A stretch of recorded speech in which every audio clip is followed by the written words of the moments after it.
ថ្ងៃនេះចែមិនបានមកបញ្ញាមែនណាប៉ុន្តែចែមកបង្ហាញជូនរបស់ដែលទើបតែនាំចូលមកក្តៅហើយ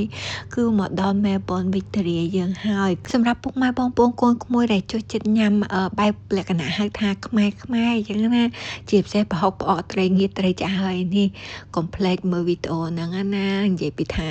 មានគ្រប់រសជាតិតែម្ដងហើយតម្លៃធូរថ្លៃសមរម្យទៀតមុខម្ហូបថ្ងៃនេះគឺយើងមាន4ដប4រសជាតិនិយាយទៅរសជាតិមួយណាក៏ឆ្ងាញ់ដែរឆ្ងាញ់មួយយ៉ាងម្នាក់អញ្ចឹងណាអានេះបុកកតុយហែរៀងហឹរបន្តិចពុកម៉ែបងប្អូនកូនក្មួយអត់សូវចេះហឹរប្រហែលជាអត់ត្រូវទេបន្ទាប់មកទៀតគឺមានប្រហុកឡាបអេសានពុកត្រីឆ្អើរនិងប្រហុកអប់ក្រូចឆ្មា